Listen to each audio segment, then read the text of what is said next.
So my name is Dr. Jason Bocarro. I'm a professor at North Carolina State University in the US, and along with some colleagues at North Carolina State University, we got about $2 million of funding to start a project called Health Matters, which was the program that I spoke about last night. So a little bit about the project and the program. It began in 2016 and it was focused in four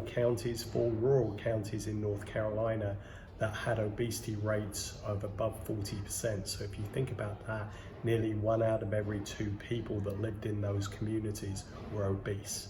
The reason why that was so important for the CDC and why they gave us that money is that when people are obese, then they're more likely to suffer from illnesses like type 2 diabetes, type 1 diabetes, cardiovascular diseases, various types of cancers, various types of sleep disorders, various types of socio-ecological disorders, mental disorders. So the goal of the program was to use, to look at food delivery systems, access to healthy foods, and access to leisure time physical activity spaces to get people within the community healthier, eat healthier, and to be more physically active. Thank you.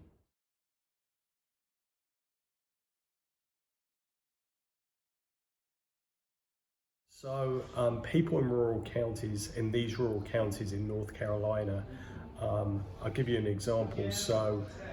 when you look at where I live in Wake County, you just go 60 miles east, which is where some of our counties were, and life expectancy drops by over six to 7 years, right? So people are dying younger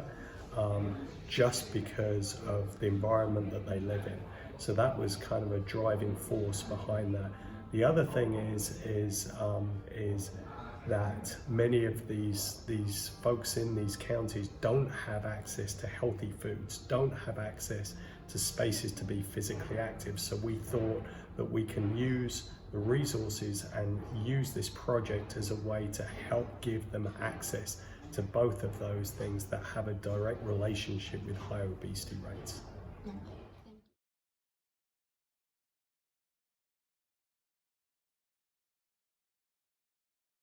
So I think one of the things with any project like this is to try and keep it going, sustainability. And we knew that the funding had a limited amount of time. So to make sure that the project keeps going long after us, we needed to realize that there are partners within these communities that if we were able to kind of help them to partner with each other as well as we could partner with them, that would lead to the program and some of these initiatives to continue to be sustained long after our funding ran out. So part of the reason is that sometimes with these partners, they don't know what each other are doing, so resources get wasted. The second thing is that we were able to use our resources to help them with some of their initiatives and look at ways what we're doing and what they're doing, and to try and kind of pool our resources so that these initiatives that they were doing and some of the plans that we were doing could be more successful.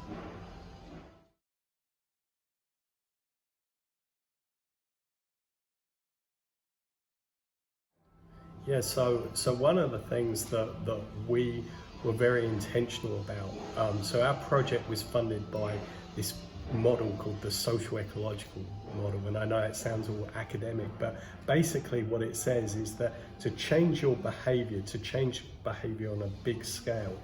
that if I just try and focus on the individual, right, the individual person, then it's not going to be as effective as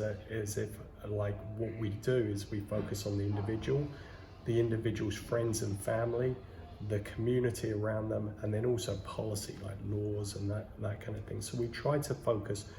our initiatives on all of them and then try and evaluate that, because people want to see documentation of whether these things are successful. So some of the things that we found were successful,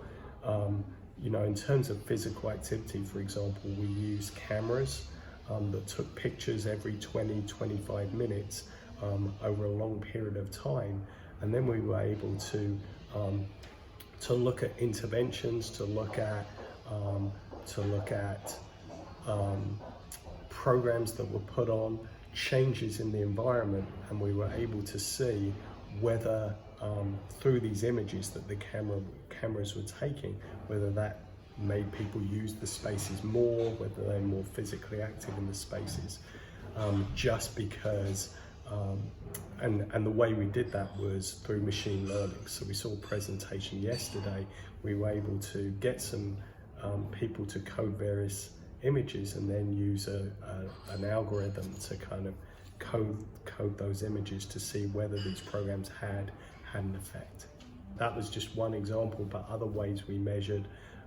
was looking at whether people had more access to healthy foods, whether grocery stores were offering more healthy food within